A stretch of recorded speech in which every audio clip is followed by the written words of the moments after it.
Assalamualaikum warahmatullahi wabarakatuh. Waalaikumsalam warahmatullahi wabarakatuh. Alhamdulillah wassalatu wassalamu ala rasulillah. La hawla wa la quwwata illa billah wa ba'd. A'udzu billahi minasyaitonir rajim. Bismillahirrahmanirrahim. Innama ya'muru masajidallah man amana billah wal yawmil akhir. Al-ayah. Bertemu kembali dengan kami media Syiar Dakwah Dewan Masjid Indonesia Kecamatan Kembangan Kota Administrasi Jakarta. Alhamdulillah, pada kesempatan hari ini saya dan kita semua selalu berdoa. Kami sapa kabar para pemirsa pemerhati media Syiar Dakwah Dewan Masjid Indonesia Kecamatan Kembangan.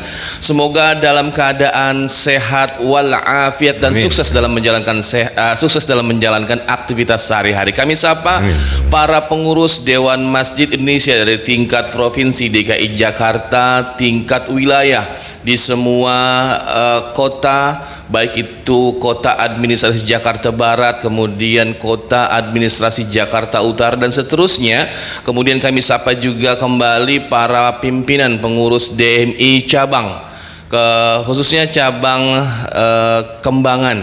Alhamdulillah di bawah pimpinan Al-Mukarram Al-Ustadz Haji Abdul Hakim, kemudian para pengurus DMI tingkat kelurahan, dan tentunya para pengurus masjid dan musolah di wilayah Kecamatan Kembangan, dan umumnya semua pengurus-pengurus masjid dan musolah. Semoga kita semua dalam keadaan sehat walafiat. Alhamdulillahirabbil alamin. Pada kesempatan hari ini kita dapat hadir di tengah-tengah para semua pemirsa pemerhati media Syiar Dakwah Dewan Masjid Indonesia Kecamatan Kembangan. Alhamdulillah, pada kesempatan hari ini kita kedatangan seorang tamu yang insya Allah ini akan bermanfaat apa yang nanti beliau akan sampaikan. Tapi sebelum itu kami mengucapkan rasa terima kasih kepada air mineral.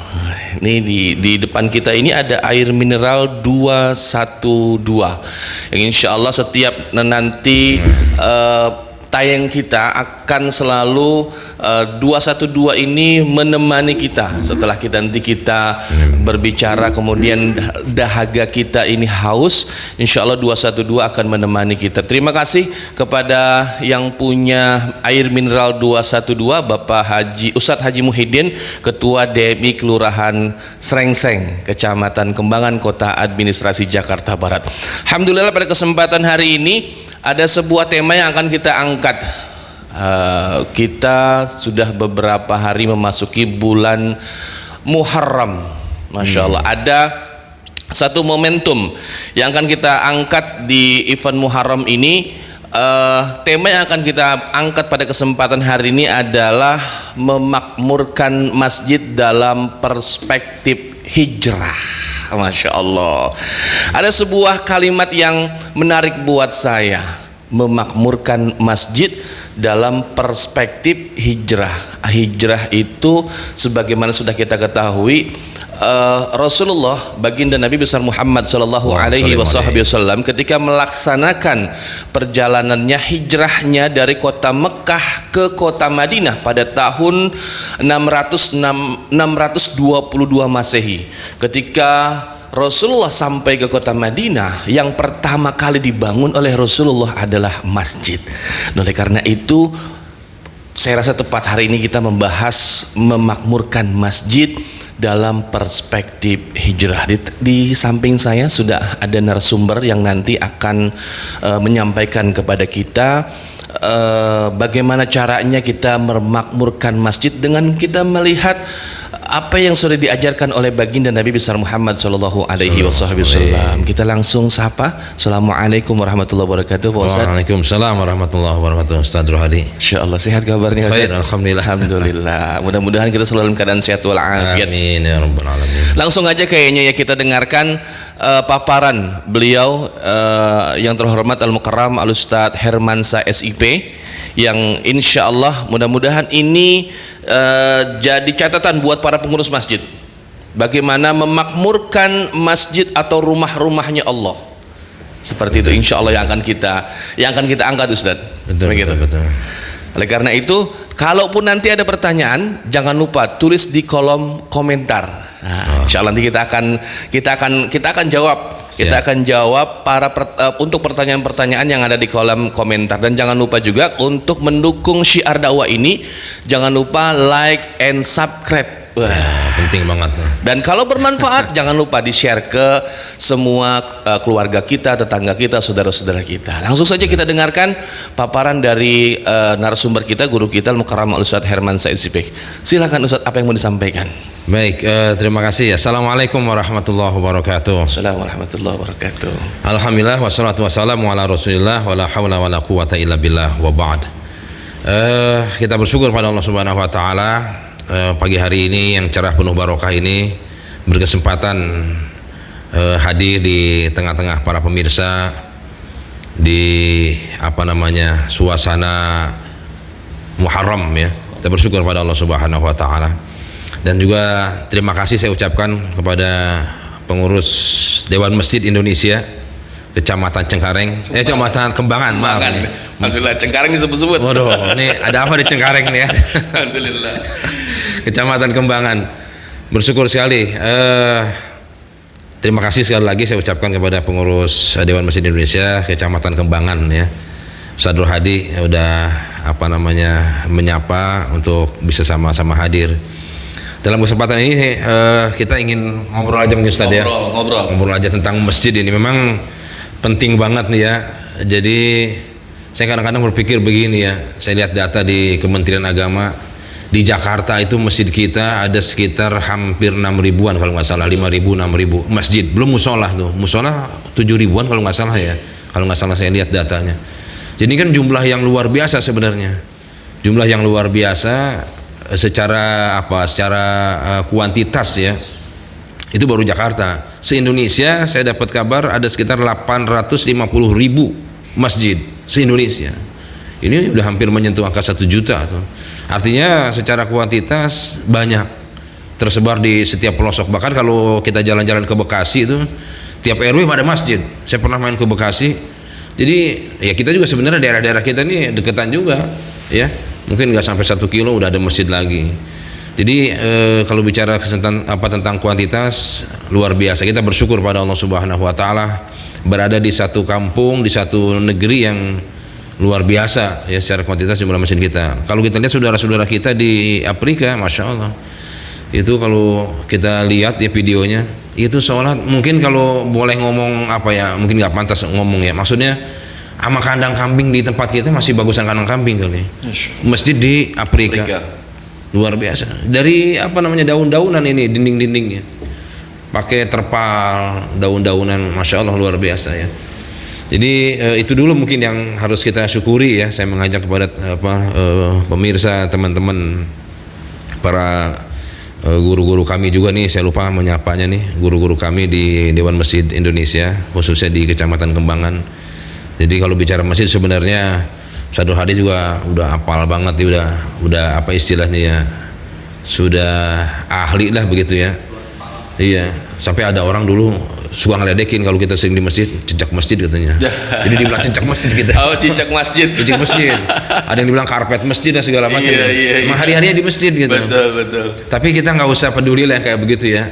Karena kecintaan kita kepada masjid harus terus ya kita kita pupuk, bahkan kita kekalkan nih. Karena salah satu golongan yang akan dilindungi oleh Allah di yaumil kiamah nanti di antara 7 golongan orang yang mu'alaqah ya, yang selalu terikat kepada fil masajid ya, kepada masjid, selalu terikat gitu. Jadi senang betah di masjid. Nah, Ustaz Nur Hadi dan para pemirsa semuanya, khususnya para guru-guru kami di Dewan Masjid Indonesia Kecamatan Kembangan, mohon maaf ini ya, jadi tidak bermaksud menggurui sebenarnya. Sekali lagi teman-teman di Dewan Masjid, guru-guru kami udah ahli banget ya. Sifatnya berbagi aja mungkin. Jadi kalau kita kembali ke tema tadi tentang memakmurkan masjid dalam perspektif hijrahnya Rasulullah SAW, memang luar biasa ya. Kalau kita baca di dalam Sirah Nabawiyah Ar-Rahiq Al-Makhtum karangan Safiur Rahman Al-Mubarakfuri, sebenarnya ada 4 konstruksi yang dibangun oleh Rasulullah ketika beliau pertama kali menginjakkan kakinya di Madinah. Salah satunya tadi masjid. Ada 3 lagi sebenarnya, cuman topik kita di poin yang pertama tadi tentang masjid. Yang kedua mu'akhah itu mempersaudarakan kaum muslimin, muhajirin dengan ansar dipersaudarakan oleh Rasulullah. Yang ketiga yang dibangun oleh Rasulullah adalah apa kalau dalam istilah sosiologi disebut kontrak sosial. Kemudian lahirlah Piagam Madinah. Jadi menjaga hubungan baik antara Rasulullah kaum muslimin dengan orang-orang non muslim di sekitar Madinah, di kota Madinah itu. Ya, maka lahirlah Piagam Madinah. Jadi betapa luar biasanya Islam ini mengajarkan kepada kita toleransi, ya, menghormati tentang eksistensi etnis lain, agama lain, ya, yang ada di sekitar Rasulullah waktu itu. Yang keempat yang dibangun oleh Rasulullah adalah yang tidak kalah pentingnya sebenarnya, membangun pasar Rasulullah. Jadi membangun ekonomi umat. Tapi kita fokus di yang pertama, ya, tentang membangun masjid. Ini memang menjadi menarik, ya, untuk kita diskusikan, kita perbincangkan. Harapan dari Ustaz Nur Hadi tadi mudah-mudahan menjadi manfaat khususnya buat saya juga, karena memang hari-hari di masjid, ya, cicak masjid juga sebenarnya. Jadi Ustaz Nur Hadi dan pemirsa semuanya, juga guru-guru kami di Dewan Masjid Indonesia, memang saya ingin ini dulu mungkin, ya, belum masuk ke tema, tapi kita ngobrol-ngobrol aja. Kalau kita mau coba-coba untuk ngebandingin masjidnya di zaman Nabi, ya, Masjid Nabawi, sama masjid kita hari ini, secara jumlah udah pasti kita banyak banget lah, ya. Tapi kalau bicara kualitas, ini yang menjadi keprihatinan kita sebenarnya.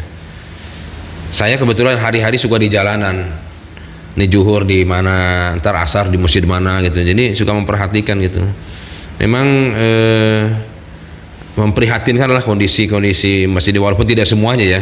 Jadi yang saya lihat aja sebenarnya, ini belum mewakili sebuah survei, ya, tapi hanya sekedar yang kelihatan dan yang kedengeran gitu. Jadi yang sering saya lihat, sering saya dengar, ya, dengan mata kepala sendiri istilahnya, memprihatinkan gitu secara kualitas masjid, ya, dari kepengurusan, dari imam masjid, kemudian fasilitas masjidnya dan segala macam, ya, tempat wudhunya, tempat toiletnya, segala macam itu tidak sepatutnya menjadi toilet masjid lah begitu, yang harusnya Rasulullah mengajarkan kita tentang kebersihan segala macam. Jadi memprihatinkan. Tapi fokus kita sebenarnya bukan di situ, tapi bagaimana memakmurkan masjid itu. Ini yang paling penting. Kalau kita lihat beberapa catatan, ya, beberapa aktivitas yang Rasulullah lakukan ketika itu di Masjid Madinah. Yang pertama udah pasti sholat, ya, untuk aktivitas ubudiyah kita, ibadah kepada Allah Subhanahu wa taala. Tetapi ternyata Rasulullah bukan sekedar itu saja memfungsikan, ya, menjalankan fungsi masjid tidak sebatas kepada persoalan ubudiyah saja, buat sholat dan segala macam yang terkait dengan persoalan ubudiyah, tapi juga hal-hal lain yang bersifat sosial, ya, yang bersifat ubudiyah tadi, masalah sholat, kemudian ta'lim wa ta'alum, ya, mengadakan ta'lim. Rasulullah tiap hari ngajar sahabat, ya, majlis ta'lim, baru bahasa kita hari ini majlis ta'lim, langsung Rasulullah yang mengajar kepada para sahabat. Tapi ada juga fungsi lain yang kalau boleh kita sebut yang non ibadah lah, ya, yang sifatnya mungkin muamalah. Kalau kita lihat fungsi yang lain kan ada 3 yang fungsinya, ubudiyah, riayah, sama satu lagi apa, Ustaz?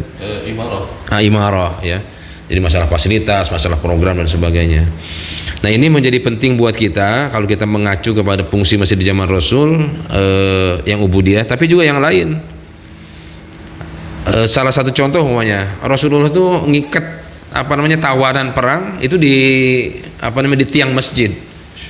Ya, artinya masalah perang, masalah militer, masalah sosial, Rasul bicara tentang keumatan, Rasul bicara tentang situasi, kondisi masyarakatnya.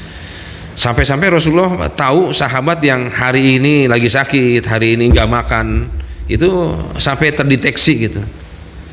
Ya, Insya Allah. Nah, ini saya mohon maaf nih, ya, kita melihat secara umum saja. Nanti mungkin kalau tadi harapan Ustaz Nur Hadi, mudah-mudahan jadi pelajaran kita nih, berangkat dari keprihatinan saya tadi. Ada 2 komponen penting sebenarnya kalau kita bicara tentang memakmurkan masjid. Pertama, masjid itu sendiri dengan seperangkat program dan pengurusnya. Ini penting nih, ya. Jadi pengurus masjid itu menjadi ruhnya masjid sebenarnya, ya, menjadi ruhnya masjid. Jadi kalau pengurusnya kompak, solid, ya. Kalau tadi Ustaz Nur dibacakan di dalam surat berapa tuh, surat Taubah kalau tidak salah, ya. Innama ya'muru masajidallah man amana billahi wal yawmil akhir Kemudian ada lagi itu salah satunya walam yakhsha illallah, tidak takut kecuali hanya kepada Allah.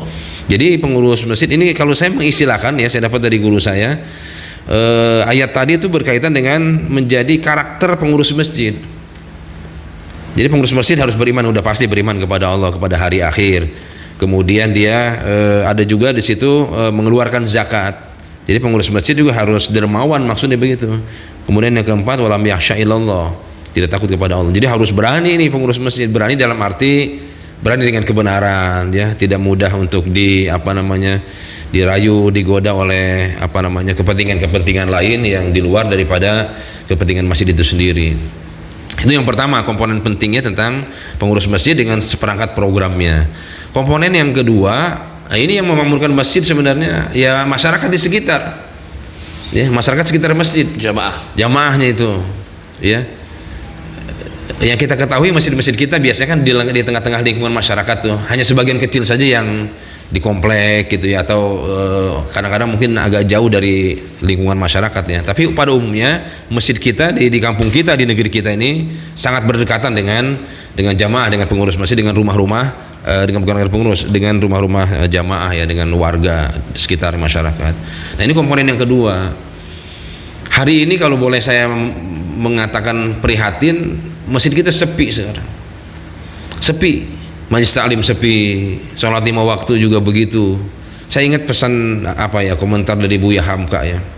Kata beliau, kalau kalian ingin melihat umat Islam sholat, itu di hari Jumat. Umat Islam, kalimatnya perhatiin nih. Kalau kalian ingin melihat umat Islam sholat, lihat di hari Jumat. Itu umat Islam, orang Islam, kata Buya Hamka. Tapi kalau kalian ingin melihat orang beriman, nah ini bedanya. Kalau tadi orang Islam itu kata Ibu Buya Hamka. Kalau kalian ingin melihat orang Islam sholat, itu di hari Jumat. Tapi kalau kalian ingin melihat orang mukmin, orang beriman sholat, sesungguhnya itu di waktu subuh. Sekarang coba kita survei lah ya, atau kita coba jalan-jalan. Itu rata-rata sekitar 2 saf, 3 saf. Apalagi yang mesinnya gede ya. Itu kalau safnya makin dikit makin nggak kelihatan orang itu. Ya kan? Jadi pertanyaan besarnya adalah kenapa masjid sepi? Ini kita jangan kemudian serta-merta memang zamannya begini, atau mungkin jamaahnya pada jauh dari agama. Tidak semerta begitu. Ini justru saya berpikir terbalik nih, Ustaz Rohadi. Berpikir terbaliknya adalah umat itu sesungguhnya bagaimana masjidnya. Kalau saya melihat ya, mungkin ini kita berbeda ya, berbeda pandangan atau berbeda teori mungkin secara teoritis gitu.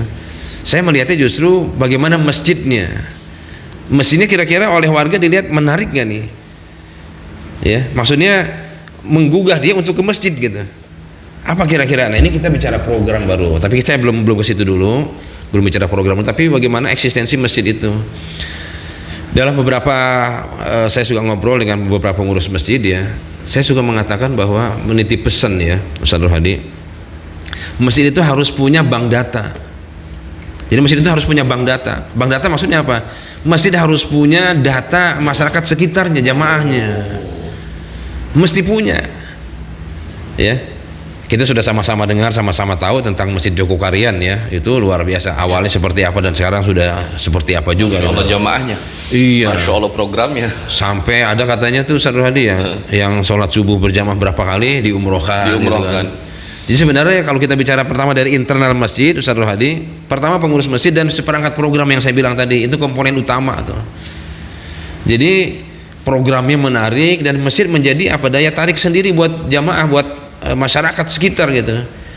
Ada ada semacam, kalau saya mengistilahkan desire ya, ada semacam gairah masyarakat untuk ke masjid begitu. Ini menjadi penting dan ruhnya itu adalah pengurus masjid yang saya bilang tadi, pengurus masjid solid, kompak, kemudian melambangkan sebuah kesatuan umat ya, dan segala macam ya, sehingga umat trust kepada pengurus ya, masyarakat percaya kepada pengurus. Nanti baru kita bicara tentang finansial masjid. Mungkin kalau cukup waktu kita bicara tentang finansial masjid nanti. Nah, saya ingin yang pertama dulu tadi Ustaz Rohadi itu tentang bank data. Jadi masjid harus punya bank data. Apa isinya bank data? Pertama, ada berapa ratus jamaah di sekitar masjid. Kalau saya bilang tadi istilahnya kalau masjid itu ada di sekitar masyarakat, ada berapa RT RW yang dekat dengan masjid kita nih. Nanti bisa kerjasama dengan Pak RT-nya, dengan Pak RW-nya, kalau perlu dengan Pak Lurah. Minta datanya. Apa datanya? Pertama, masyarakat muslimnya berapa yang sekitar masjid. Kadang-kadang ada mungkin tetangga kita yang non muslim ya. Kita data yang muslimnya berapa. Kalau perlu yang non muslim juga kita data juga. Jadi aspek dakwah nanti. Itu langkah berikutnya tuh. Sampai dia masuk Islam gitu, yang non muslim. Karena melihat ketertarikan dia, mungkin aktivitas program masjid dan sebagainya. Jadi kita doain rame-rame ntar jadi masuk Islam. Tapi berikutlah itu. Ini dahsyat sebenarnya kalau kita melihat nih. Nah, Bang Data apalagi Bang Data kira-kira isinya? Memang ini agak riskan Ustaz Hadi ya. Saya belum praktekin, tapi sebenarnya bisa. Apa itu? Ada berapa orang kaya di sekitar kita? Orang-orang agnia nih di sekitar masjid ada berapa orang? Yang miskin berapa? Janda tua berapa? Yatim berapa? Duafa berapa? Saya mohon maaf nih pakai kalimat yang mungkin agak ekstrim ya. Saya kadang-kadang mendengar ya sholat Jumat, ya. Itu kan biasanya MC-nya pengumuman tuh. MC-nya ya Pak, tentang program hari itu Jumat, khotib kita hari ini Ustadz Anu dan sebagainya. Dan alhamdulillah jamaah sekalian, saldo masjid kita sekarang. Saya kadang-kadang suka sedihnya begini ya. Saldo kita, saya pernah sholat di masjid nih. Itu masjidnya sederhana ya, kampungnya enggak terawat lah, maksudnya kampung biasa lah begitu ya. Saldonya tahu nggak? 150 juta. Saya sih belum ngecek tapi saya perhatiin mungkin secara ekonomi gitu ya. Nah ini maksudnya begini loh. Kalau ada kas masjid sampai ratusan juta, tapi ada yatim nggak makan, doa apa nggak sekolah. Kalau saya pakai bahasa kasar, mohon maaf nih guru-guru kami di Dewan Masjid, itu dosa sedosa-dosanya masjid tuh. Ya kasnya ratusan juta. Ya kan istilahnya nih, kas masjid ratusan juta. Ada yatim kagak sekolah, ada doa apa nggak makan. Ada janda tua yang mungkin perlu dibantu. Udah berapa hari mungkin ada kebutuhan yang dia mau minjem. Karena ada orang yang punya ifah, namanya ifah. Ifah itu sebenarnya dia nggak punya finansial, nggak punya duit ya. Tapi dia mau minjem, malu dia, ditahan sendiri tuh. Akhirnya dia nggak berani minjem, nggak berani minta. Ya dia nikmatin aja. Itu yang namanya orang yang menjaga kehormatannya. Nah itu yang bahaya kayak begitu tuh. Bahaya maksudnya buat masjid nih. Kita nggak tahu dia mampu apa. Makanya saya bilang tadi Rasulullah itu fungsi masjidnya sampai dia bisa mendeteksi ada sahabat yang nggak makan. Tahu Rasulullah. Ada sahabat yang lagi sakit. Gitu ya, ketahuan, kedetek gitu. Karena hari-hari memang kelihatan kemana sih Fulan nih sakit ya Rasulullah. Pulang sholat Rasul sama sahabat nyamperin tuh ke sahabat yang sakit tuh, tengokin, doain rame-rame. Nah itu salah satu daya tarik tuh. Oh jadi jamaah masjid enak ya, kalau sakit ditengokin, dibawain buah, istilahnya begitu ya. Ini kan salah satu aspek dakwah sebenarnya. Ada sebuah kebanggaan buat pengurus masjid ya kalau mengumumkan dana. Iya. Nah duitnya disimpan di bank. Jadi justru kalau saya pernah ngobrol dengan ketua Masjid Jogokarian yang dulu Haji Muhajir ya. Beliau bilang sekarang kan dikenal nih saldo nol tuh. Iya saldo nol. Sebenarnya istilahnya saldo nol itu adalah bikin program, kemudian donatur nyumbang ya, memberikan donasinya, kemudian habis buat program itu. Jadi kalau saya berpikirnya begini Ustaz Hadi, kalau masjid secara finansial minim, itu sesungguhnya memang karena nggak ada program. Jadi supaya, mohon maaf nih ya, bukannya mau nyari duit ya, maksudnya kalau pengen banyak kasnya penuh, ada duitnya, bikin program yang banyak. Ini baru dari sisi program ya, dari sisi program dan pengurus masjid. Saya belum menyentuh nanti jamaahnya nih, calon jamaah masyarakat sekitar masjid. Nah jadi balik lagi begitu tuh, bikin program yang kira-kira program keumatannya memberikan manfaat, faedah buat masyarakat. Nah maka salah satu bank data tadi adalah setelah kita mendata masyarakat di sekitar kita, yang orang kaya berapa, orang miskinnya berapa, segala macam. Kemudian juga potensi yang ada di sekitar masyarakat kita data juga. Mungkin ada yang ahli elektronik, ada yang ahli olahraga, ya bidang tertentu umpamanya kan nanti bisa buat latihan olahraga. Atau mungkin ada ahli-ahli tertentu yang lain tentang kesehatan. Kita nggak tahu di sekitar kita mungkin ada dokter umpamanya. Karena dokternya muslim nggak pernah ke masjid juga, kita nggak tahu juga.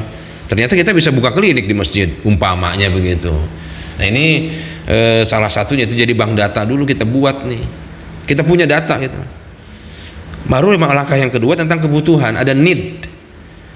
Pengurus masjid harus tahu need-nya, kebutuhan masyarakat apa sih sebenarnya.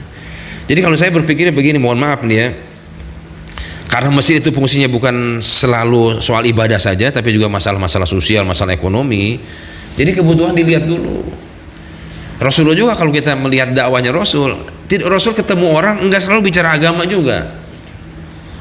Rasul baru ketemu orang nih dakwah, yang diomongin belum tentu bicara agama Rasul. Satu contoh umpamanya, ketika Rasulullah mendakwahin Bilal bin Rabah, ya waktu masih jahil Bilal, kemudian menjadi orang mulia beliau. Itu kerjaannya numbukin gandum majikannya, namanya siapa? Muawiyah, bukan Muawiyah, siapa nama ini ya? Saya lupa majikannya Bilal tuh. Umayyah bin Khalaf. Itu majikannya Bilal. Kerjaannya tiap pagi Bilal numbukin gandum. Rasul apa ketika ngedakwahin Bilal? Ikut ngebantuin numbukin gandum. Rasul nggak bicara tentang Allah, kebesaran Allah, belum sampai ke situ. Ini maksudnya step-step kita berdakwah nih. Jadi nggak mesti ketemu orang kita bicara Quran, bicara agama, enggak. Need-nya apa? Jadi Rasul ngebantuin Bilal numbukin gandum. Udah selesai pulang Rasulullah. Terus begitu hari-hari. Sampai Bilal nanya, "Ya Muhammad, sebenarnya engkau mau ngapain sih?" Gitu. Baru Rasul bicara. Gitu ya.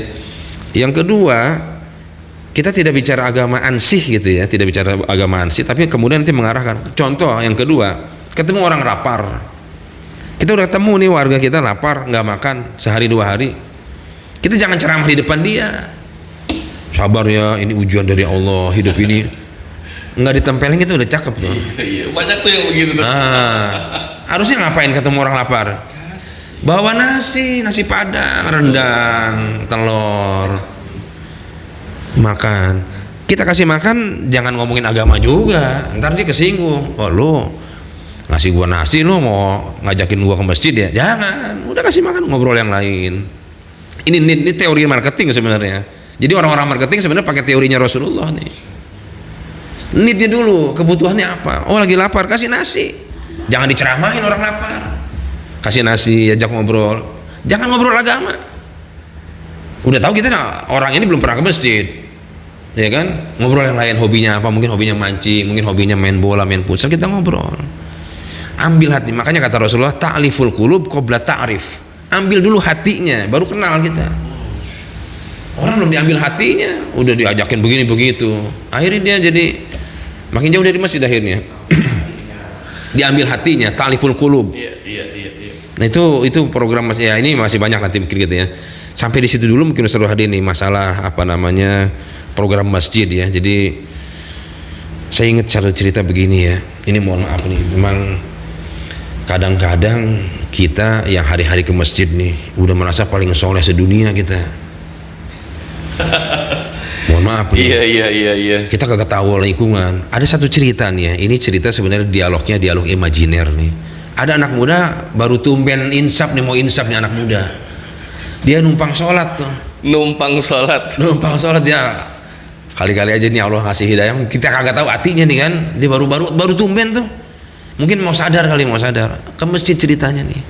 Singkat cerita, lagi sholat berjamaah nih, handphonenya bunyi.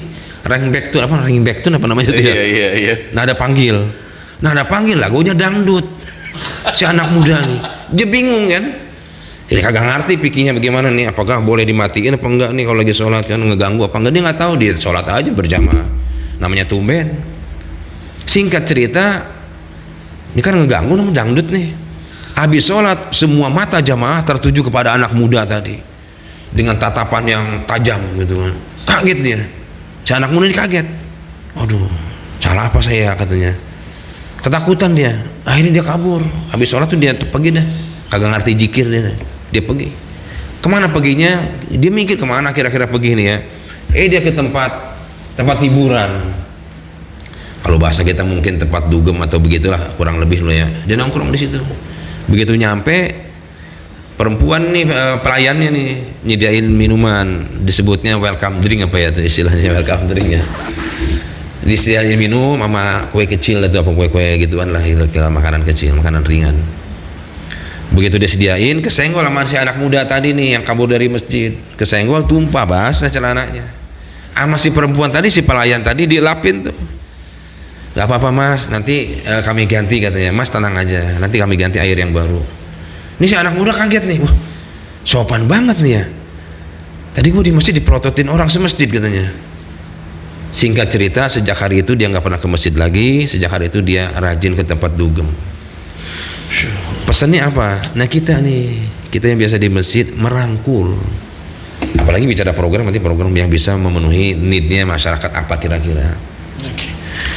Nah itu dari sisi program Sadrul Hadi. Yang terakhir mungkin bukan terakhir ya, maksudnya yang kedua baru program masjid masyarakatnya nih supaya ke masjid. Tadi daya tariknya masjid daya tariknya program masjid nih. Nah, perlu ada edukasi. Edukasinya tadi seperti Rasul ngedatangin Bilal radhiyallahu an. Jadi berkunjung. Jadi pengurus masjid ini jangan segan-segan untuk berkunjung ke rumah tokoh. Jangan diam, maksudnya harus door to door. Iya, door to door. Jauhlah. Rasulullah habis sholat kan dalam surat Jumat tuh, setelah selesai sholat maka bertebaranlah fantasyiru fil ard, maka bertebaranlah di muka bumi. Habis sholat kita berpencar, kalau perlu dibikin tim, Sadrul Hadi bikin tim. Habis sholat subuh dibagi yang ke rumah si Anu, Bapak Anu. Jadi Rasul tuh biasa kalau habis sholat musyawarah tuh, musyawarah dengan sahabat, saling tukar pikiran, tukar ide, apa yang bisa kita kerjain, ada siapa yang nggak makan tetangga ente, dan seterusnya. Bagi kerja. Ada nggak yang sakit? Oh ada. Nah, datangin rame-rame tuh. Dia belum pernah ke masjid, Ustaz. Nggak apa-apa justru nggak apa-apa, belum pernah ke masjid. Kedengaran sakit, datengin pengurus masjid. Tadi ya, seperti Rasul tuh, datang bawain apaan kayak bawa buah tangan istilahnya. Kita doain rame-rame di depan dia yang lagi sakit berbaring di tempat tidur. Sekali lagi mohon maaf nih ya, jangan bicara masjid, jangan bicara agama ketika kita nengokin orang yang lagi sakit yang kebetulan orang itu nggak pernah ke masjid. Jangan bicara agama, jangan bicara masjid. Bicara yang lain tadi tuh, masalah hobinya segala macam. Udah gitu pulang dah. Habis doa ini kita supaya diangkat penyakitnya, sehat walafiat kembali, diaminin tuh sekeluarga. Kita pulang dah, nggak bicara agama, nggak bicara masjid. Mikir dia, waduh gua nggak pernah ke masjid, ditengokin sama orang semasjid. Jadi hidayah buat beliau, jadi adab hidayah. Itu edukasi namanya Ustaz Sadrul Hadi itu. Jadi mungkin sepintas begitu ya. Bagaimana menjalankan fungsi masjid itu. Ustaz silakan diminum dulu. Iya, Masya Allah. Ini kayaknya saya semangat banget ya. Ini kayaknya perlu kita jadwalin ini karena masih banyak tentunya bahasan-bahasan ya. Bahasan-bahasan untuk utamanya buat para pengurus-pengurus masjid dan musola untuk memakmurkan masjid sebagaimana napaktilas yang diajarkan oleh baginda Rasul Nabi besar Muhammad sallallahu alaihi wasallam. Tadi saya menarik juga kalau akhirnya saya simpulkan tadi adalah pengurus masjid itu harus membuat satu, silakan Pak Ustadz, harus membuat satu kegiatan yang ide-idenya itu adalah kreatif dan inovatif, yang bahasa yang tadi itu adalah need kegiatan-kegiatan itu yang dibutuhkan oleh masyarakat. Betul. Seperti tadi disampaikan Masjid Jogokarian. Iya. Masya Allah. Jadi orang belum pernah ke masjid, tiba-tiba kita ajak ke masjid, itu rada malu, sungkan. Tapi kalau diajak yang lain dulu, bikin program olahraga umpamanya di masjid gitu kan, jalan bareng atau goes, yang lagi ramai sekarang goes. Masjid yang ngadain masjid tuh, masjid mengadakan goes gitu kan. Kampung kita dekatnya kemana nih yang tempat-tempat yang kira-kira enak buat rame-rame, warga diajak. Pulang dari goes, pengurus masjid udah nyiapin nasi uduk, apa bubur kacang hijau umpamanya gitu. Itu menarik sebenarnya itu. Jadi jangan semata masjid itu hanya dijadikan sebagai tempat ibadah. Ubudiyah semata-mata, betul. Itu udah pasti, kalau ubudiyah udah pasti. Tapi yang lain yang orang kagak tahu nih. Semua sektor kehidupan itu bisa menjadi sentralnya adalah betul di masjid. Yang tadi saya bilang Ustaz Hadi itu, di kampung kita mungkin ada dokter, kita bisa buka klinik. Ada orang kaya, nanti mungkin begini Ustaz Hadi ya. Kalau masjid ada program, donatur tuh nggak sungkan-sungkan berdonasi dia. Karena programnya banyak. Jadi saya cerita di Masjid Jogokarian, akhirnya tahu nggak? Orang yang secara finansial aja kurang mampu, sampai dia pengen nyumbang. Saking dia udah paham, kan ada edukasi namanya. Pahamnya tentang sedekah itu, pahamnya tentang mendermakan sebagian hartanya, sampai orang yang nggak mampu pun kayaknya pengen nyumbang gitu ke masjid. Apalagi orang kaya sih berlomba-lomba. Nah itu kalau model lelang ya, saya punya yayasan pondok pesantren ya di Parung. Iya, ada pondok pesantren tahfidz. Saya kalau bikin program atau pengadaan sarana prasarana sifatnya lelang. Kemarin terakhir lelang lekar tuh ya, Lekar. yang buat ngaji tuh. Satunya 75.000, satu udah jadi tuh. Dilelang, kita perlunya ada 20 waktu itu. Share ke grup teman-teman, teman sekolah, teman apa segala macam, kita share aja, kita bagi aja, berbagi. Balas tuh, Ustaz, saya 10, Ustaz saya 5. Kelar sama berapa orang? Cuma 5 orang kalau nggak salah, beres tuh. Nanti ada begitu Ustaz Rohadi. Ini sebuah apa namanya istilahnya cara pendekatan sebenarnya. Ustaz Rohadi punya program apa? Dananya sekian dilelang. Share ke grup. Di-share ke grup. Baik itu jamaah, baik Iya. itu kerabat, saudara semua. Betul. Mengajak kebaikan. Iya, saya ininya dah, gitu. Tapi memang itu prosesnya nggak langsung ke situ, proses edukasi dulu. Artinya apa? Kalau sudah jalan program, nggak usah khawatir soal finansial. Orang nanti kalau udah ngerti tentang bagaimana faedahnya sedekah, zakat, infak itu dengan sendirinya tuh. Apalagi program masjidnya silih berganti gitu ya, penuh manfaat luar biasa tuh. Insya Allah. Berapa menit lagi admin? Lanjut. Karena kita pengen bikin penasaran buat para pemirsa media syiar dakwah DMI Kecamatan Pengembangan, kita pengen buat penasaran semuanya bagaimana, khususnya untuk para pengurus masjid dan mushola, untuk kiat-kiat kita bisa memakmurkan masjid. Oleh karena itu kayaknya perlu kita jadwalkan untuk sesi tayang yang berikutnya. Iya, boleh kita bicara yang lain nanti ya. Artinya lanjutan dari episode ini kayaknya. Boleh, mudah-mudahan insya Allah ya. Ya, hari ini pelajarannya adalah tadi pengurus masjid yang pertama harus Solid ya. Solid. Solid. Kemudian yang kedua, pengurus masjid ini harus mempunyai ide-ide yang kreatif dan inovatif yang dibutuhkan oleh masyarakat. Gitu. Kalau kita kekurangan ide, kita bisa lempar ke jamaah nanti, ya kan? Makanya saya bilang tadi, Rasul biasa musyawarah tuh, kalau habis sholat musyawarah, gitu ya. Kita mau begini, mau begitu, kita atau masukan apa kira-kira, gitu. Nanti muncul tuh. Jadi kalau memang ada stimulannya, masyarakat jadi bangun gitu. Ya. Ya, stimulan yang harus dibikin Ustaz Rohadi itu. Tapi saya pernah dengar juga begini Ustaz, dari masyarakat gitu. Yang penting mah bahasanya kita sholat. Iya, betul. Gitu. Artinya memang dari pengurus masjidnya juga tadi PR-nya seperti itu. Di masyarakat nih yang saya temuin tuh kayak gitu tuh masyarakat. Yang mereka sepertinya waktunya itu untuk ke masjid kayaknya agak ini ya, sulit, atau mungkin karena kesibukan begitu. Ngobrol-ngobrol begitu dengan beberapa jamaah, yang penting bahwa bahasanya mereka sholat di rumah. Sebenarnya agak salah juga dia ngomong begitu. Sampai di situ batas tingkat pemahaman beliau sampai di situ berarti. Kita belum kupas nih masalah sholat ke masjid nanti. Masya Allah. Iya kan? Bakalan seru ini semua. Iya. Sampai Rasul merintahin pemuda, kita bakar tuh rumah tuh. Di dalamnya ada orang laki-laki udah balik, sholatnya nggak ke masjid. Tapi itu edukasi itu. Iya. Jangan kita bakar rumah orang yang nggak ke masjid. Bakaran. Iya. Kita berharap ini jangan di skip ya untuk para pemirsa begitu. Kayaknya ini pembahasan benar-benar penting untuk jadi catatan buat kita semua. Biar nggak usah terlalu lama, kali nanti kita ketemu lagi kali ya di sesi yang berikutnya. Iya, siap. Sesi yang berikutnya kita akan bertemu kembali. Untuk durasinya ini memang kita durasikan kisaran 25 menit. Iya, betul. Udah berapa menit? 38 menit. Kenyangan. Nanti kita ketemu deh, biar boleh, siap. Itu juga akan menimbulkan rasa penasaran betul. Buat para pengurus masjid. Nanti ketemu di sesi yang berikutnya. Siapin nih buku apa yang nanti disampaikan oleh guru kita ini, narasumber kita ini jadi catatan buat kita semua. Panjang ceritanya soalnya nih. Kalau kita mau terusin 3 hari 3 malam nih. Jadi hari ini insya Allah yang sudah disampaikan sama beliau, insya Allah nanti jadi catatan buat kita semua. Mungkin bisa diambil kesimpulannya kali Ustaz ya. Tadi apa yang sudah disampaikan untuk pelajaran kita hari ini. Iya. 2 hal sebenarnya tentang memamurkan masjid. 2 komponen tadi, komponen pengurus masjid dengan segenap programnya. Yang kedua adalah masyarakat. Masyarakat ini butuh edukasi. Dia sholat di rumah dan nyaman sholat di rumah karena dia belum tahu atau mungkin tidak tahu tentang manfaat sholat di masjid. Nah, makanya kemudian masjid itu yang harus bisa memberikan jawaban itu.